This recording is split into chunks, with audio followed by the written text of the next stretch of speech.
Olá, seja bem-vindo à Psicoandrologia, o seu canal de psicologia masculina baseada em evidências. Hoje eu vou falar um pouco sobre a forma como nós temos abordado os homens.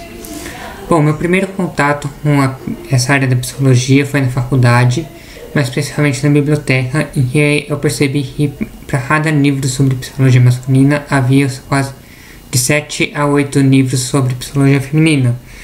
Isso já demonstra que a psicologia ela tem uma tradição de valorizar muito mais a saúde mental da mulher do que a do homem. Depois de conhecer essa área, como tinha pouco na biblioteca, eu comecei a procurar nas redes sociais mesmos.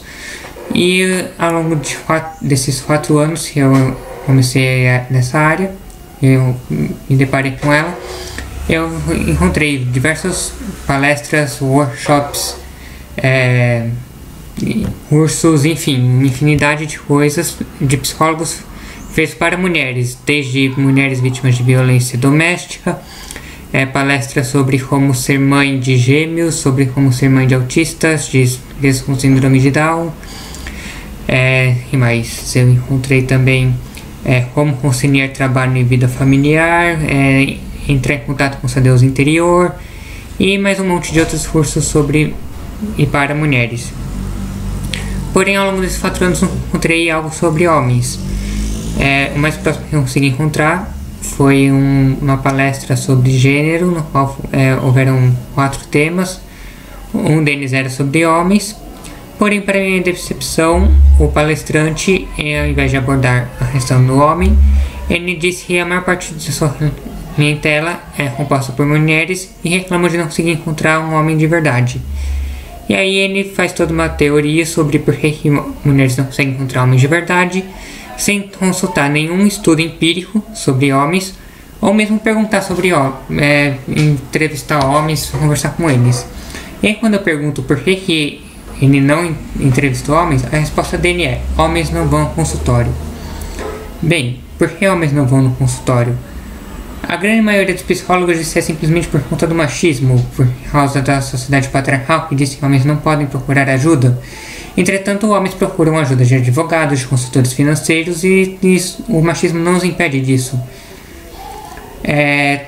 A partir de 1995, a Associação de Psicologia Americana, a APA, ela criou a 51ª divisão, que é focada na psicologia do homem e da masculinidade. E se você acompanhar as publicações deles, a maioria dos teóricos parece concordar que os homens eles têm uma forma de comunicação e de expor a sua subjetividade de forma diferente da mulher, e que a psicologia ao longo da história ela se especializou apenas na forma feminina, enquanto que ela não é adequada para ouvir os homens. Nas palavras de Mark Seneca, se você pesquisar artigos sobre homens, artigos sobre psicologia do homem, você vai ver que os autores geralmente tratam o homem como alguém defeituoso, imoral, maligno, violento e, portanto, ele precisa ser consertado, doutrinado, educado. Da forma, ser homem é um problema, ser homem é uma doença. Bom, se você acha que estou exagerando, não estou.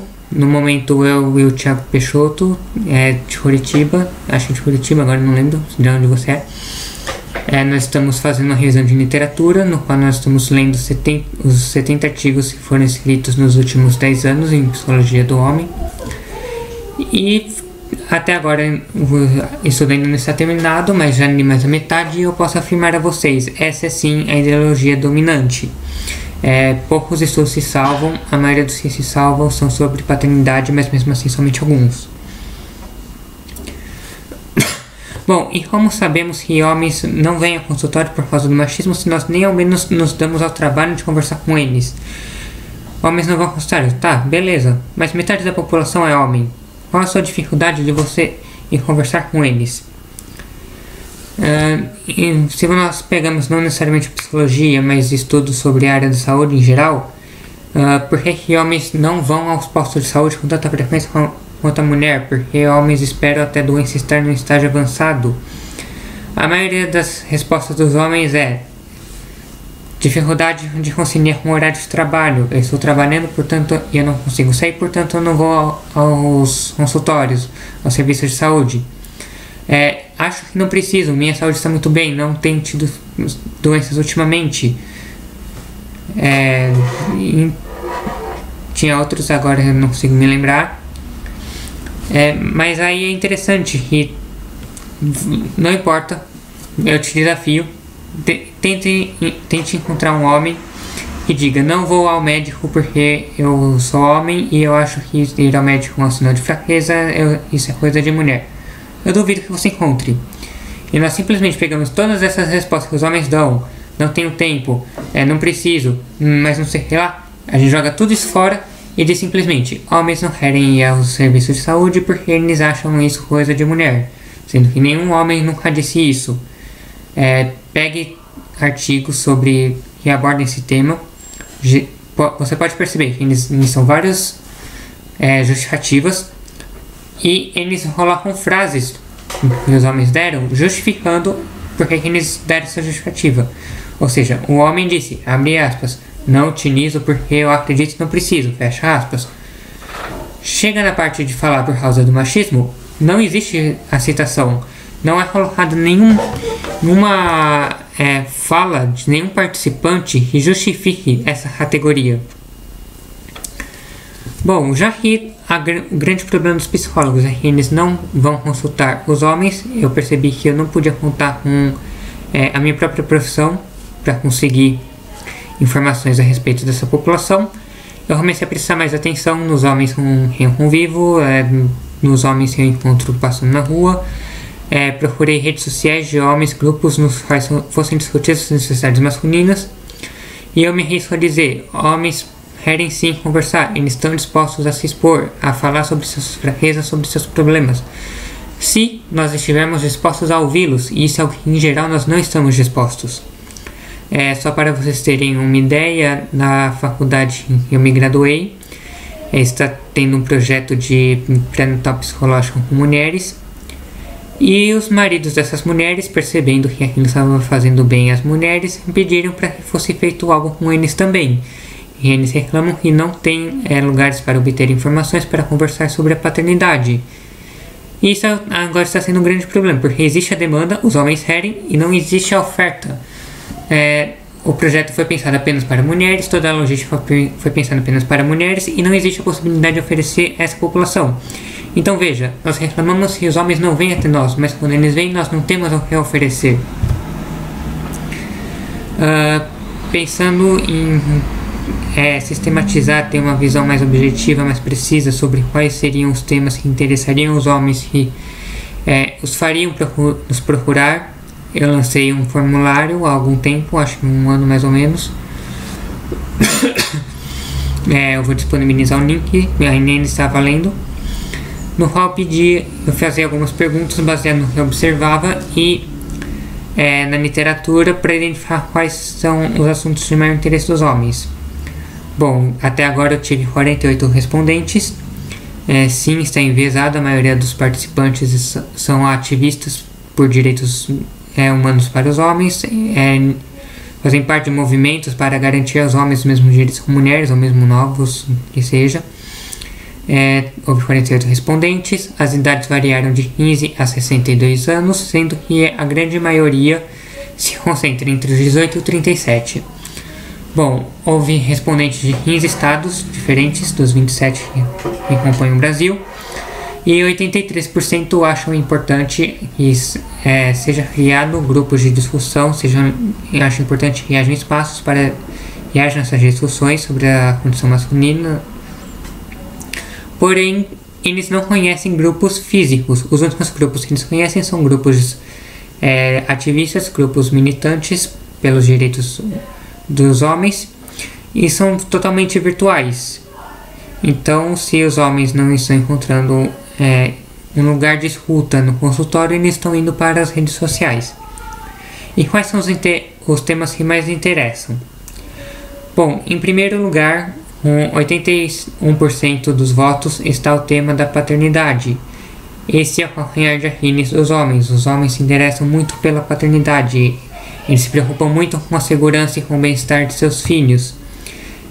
Tanto é que o Ministério da Saúde, percebendo isso, que os homens ficam mais vulneráveis, não vulneráveis, mas eles tendem a procurar serviços de saúde com mais frequência quando a companheira deles está grávida, lançou o pré-natal do parceiro ou do companheiro, não sei como se chama na sociedade, e de pré-natal não tem nada. A mulher vai fazer o pré-natal, enquanto isso o homem faz exame de sangue para ver se tem um problema de hipertensão, diabetes ou qualquer outra coisa. E isso é algo que tem dado muito resultado, porque de fato a gestação, o tema da paternidade é algo que preocupa os homens e os fazem procurar mais. A Miriam Bettieri Cortez, que é uma pesquisadora, ela fala que a paternidade ela é promoção de saúde para os homens. Homens, quando se tornam pais, eles buscam desenvolver hábitos mais saudáveis, eles cuidam mais da saúde e, claro, eles se preocupam mais com a educação.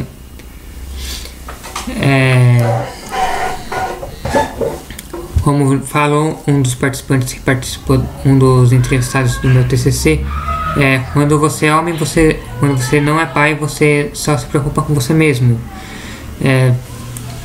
Não tem problema se você vai morrer, você sabe que você vai morrer um dia mesmo, então que diferença faz se hoje ou amanhã? Agora, quando você é pai, você tem essa preocupação: se eu morrer hoje, como é que vai ficar a situação do meu filho? A mulher é perfeitamente capaz de cuidar de si mesma, então esse é um tema de grande interesse dos homens e infelizmente a psicologia não costuma abordar, a não ser para falar mal deles. Agora a gente está começando a abordar mais de uma forma positiva, mas em geral a gente só lembra dos homens quando eles não fazem aquilo que nós achamos que eles deveriam fazer. Desculpa. Em segundo lugar, nós tivemos um empate triplo, com 75% dos votos Rada, que são a educação, definições de masculinidade, o que significa ser homem, e saúde masculina. A educação, a hora que eu criei o formulário, eu criei pensando em teóricos que falam que meninos são diagnosticados com problemas de aprendizagem mais frequentemente, e eles são reprovados com mais frequência, e a evasão escolar é maior. E se você der uma redação para um professor corrigir e ele achar que é menina, e depois der a mesma redação e o professor achar que é menino, a nota do menino vai ser 30% menor que a da menina. Não sei se esses dados são obtidos em estudos americanos, eu não sei o quão fidedignos eles são para a realidade brasileira. Mas depois que eu fiz essa pesquisa, eu comecei a achar que talvez isso fosse um reflexo da própria questão da paternidade. Eles estariam preocupados em saber a qualidade da educação que seus filhos têm recebido. De qualquer forma, independente de qual seja o motivo, eu ainda não consegui encontrar nenhum estudo brasileiro que aborde a questão da educação e o gênero. Infelizmente, eu não vou poder tratar desse assunto tanto quanto eu gostaria. Sobre o significado de ser homem, nós já temos alguns estudos sobre isso, mas infelizmente a maioria ainda é muito focada na tal da masculinidade tóxica. Ser homem é ser mau, ser homem é ser dominador, violento e não sei o que lá. Isso é algo com o qual a maioria dos homens não concorda, eles não se veem dessa forma.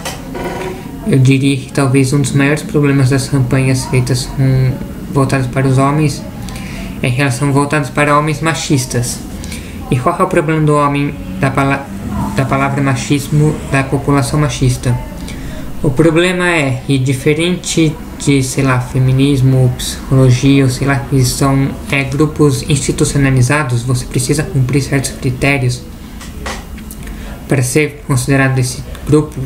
É um grupo que tem uma identidade própria, eles têm endereço, eles têm uma história, você tem autores, pessoas específicas que os representam. Geralmente vocês têm instituições com e-mail, com telefone próprio que organizam tudo relacionado a esses grupos. O machismo é simplesmente uma palavra que foi inventada para se referir a um determinado padrão de comportamento. Mas não existe uma organização machista, não existe um partido machista. As pessoas, elas simplesmente não se veem como machistas. Então, quando você faz um chamado para a população machista, você está fazendo um chamado para ninguém, na verdade. Então você tem aquelas propagandas, não seja machista, seja um homem que cuida da sua saúde. Só que se eu não me vejo como machista, se eu me vejo como alguém que se ocupa com a saúde tanto quanto é necessário, então para que eu vou me importar com esse tipo de campanha? E a terceira categoria, que empatou em segundo lugar, é a questão da saúde masculina. Até tem bastante coisa sobre isso, mas como eu falei sobre as definições de masculinidades, infelizmente elas desconsideram a opinião dos homens e os tratam de forma estereotipada, e os homens acabam não se identificando, eles não se importam com esse tipo de propaganda, não os atinge. Em terceiro lugar, com 73% dos votos, nós temos a questão do suicídio. Como eu falei no vídeo anterior, homens se suicidam quase 4 vezes mais do que mulheres. Esse é um tema que me preocupa bastante se você está preocupado em saúde masculina. 71% dos interessados, em quarto lugar, ficou as relações amorosas, sexuais, afetivas, seja lá o que você quiser chamar.